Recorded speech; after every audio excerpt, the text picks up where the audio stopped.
Salama, salama, salama, peuple de Dieu, soyez bénis abondamment. Une fois encore, nous voici rassemblés de notre rendez-vous, le Réma du matin.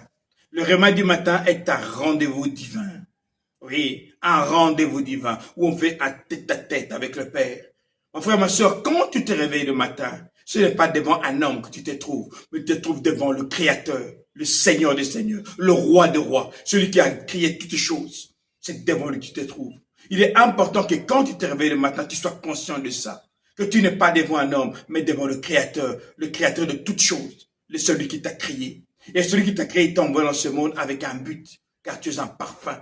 Et dans ce but, Dieu doit tenir ses promesses. Ici, nous sommes toujours dans Josué, au chapitre 2. La femme Rahab, elle a caché les espions.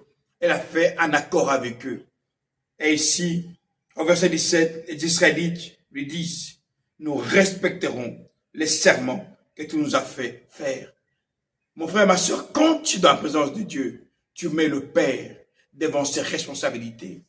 Quand un homme arrive à quitter son lit et rentrer dans la présence du Père, cette personne met le Père devant sa responsabilité. Il n'y a personne qui s'approche du Père et qui reste le même. Le réma du matin, c'est un temps où tu mets le Père devant ses responsabilités. Il dit, cherchez-moi, invoquez-moi et vous me trouverez. Quand tu le cherches, le Père doit se montrer. C'est une loi. Le Père ne change jamais de ses lois. Quand le Père a parlé, ce qu'il a dit doit s'accomplir avant que ça lui revienne. Oui, je ne lance jamais ma parole. Elle ne retourne jamais à moi sans avoir accompli le pourquoi elle est sortie. Ici, la femme a fait des pactes, un serment avec les deux espions.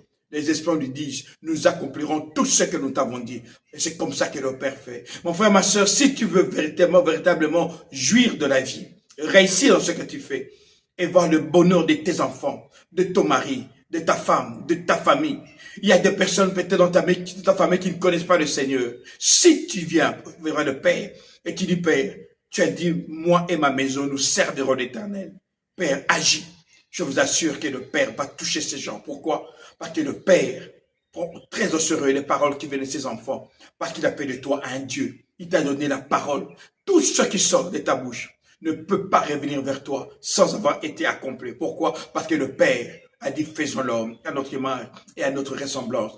Toutes les paroles que tu fais dans la prière du matin, dans le réma du matin, sont des paroles qui montent vers le trône du Père. Et le Père doit s'exécuter. Pourquoi? Parce que c'est un Père responsable, un Père digne et un Père fidèle. Oui, le Dieu que tu sais, il s'appelle fidèle et juste.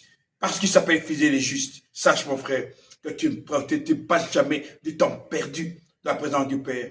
À chaque fois que tu es devant lui, le Père manifeste sa fidélité et sa justice. Ici, votre pasteur Nkosi Congo. Alors je vous dis, salama, salama, salama.